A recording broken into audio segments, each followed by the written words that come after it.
Hello everyone, আজকে আমি ছোলার ডালের তরকা বানাচ্ছি।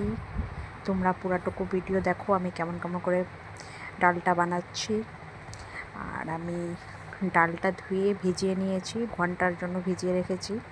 তারপরে তোমার পেঁয়াজ, টমেটো, রসুন, আদা ভালো করে কেটে ধুয়ে নিয়েছি। আর হলো তোমার এবার ছোলার ডালটা আমি সিদ্ধ করে নেব, প্রেসার কুকারে দিয়ে দিয়েছি। এর মধ্যে আমি লবণ অ্যাড করব, হলুদ অ্যাড করব, আর একটা দারচিনির টুকরো অ্যাড করে দিব। আর ভালো মতন দেখো হলুদ দিচ্ছি। বাড়িতে অবশ্যই তোমরা ট্রাই করবা এভাবেই, খুবই ভালো লাগবে, খুব সুস্বাদু হয় খেতে। আর তোমার এই যে দারচিনি একটু অ্যাড করছি, তারপরে ভালো করে নাড়িয়ে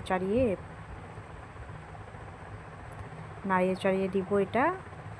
আর তারপরে প্রেসার কুকারটা লাগিয়ে বসিয়ে দেবো সিদ্ধর জন্য। আর এদিকে আমি তরকা রেডি করে দিই, তরকার জিনিসগুলো সব তেল গরমেতে জিরে, তেজপাতা, শুকনো লঙ্কা অ্যাড করে এটাকে ভালো করে লাল লাল ভেজে নেব। তারপরে এর মধ্যে আমি পেঁয়াজ অ্যাড করে দেব। পেঁয়াজ এটা লাল লাল হয়ে গেছে, তারপরে এরপরে পেঁয়াজ অ্যাড করে দেবো, এর মধ্যে রসুন আদা বাটা অ্যাড করে দেব। অ্যাড করে তারপরে ভালো করে আমি ভেজে নেব, এগুলোকে লাল লাল করে ভালো করে ভাজা হবে। তারপরে আমি এর মধ্যে টমেটো অ্যাড করে দেব। এটা খুবই ভালো লাগবে ডালটা, আমারও অনেক দিন থেকে ইচ্ছা করছিলো যে আমিও খাই তরকা করে। তো আজকে ভাবলাম আজকে বানিয়েই ফেলি, সেই জন্য আমি বানাচ্ছি। টমেটোটা অ্যাড করে দিলাম, টমেটোটাও এবার খুব সুন্দর করে ভেজে নেব লাল করে। নরম হয়ে যাবে যখন টমেটো পেঁয়াজ এগুলো সব, তখন আমি কিছু মশলা এর মধ্যে অ্যাড করে দেব।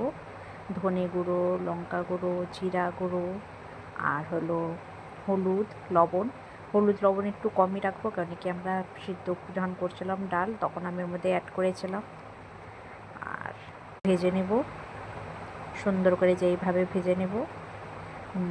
মেন হলো তোমার এর মধ্যে এই তরকাটা, এটা ভাজতে খুব সুন্দর করে লাগবে। এটা যদি ভালো হয় তাহলে ডালটা খেতে খুবই ভালো হবে।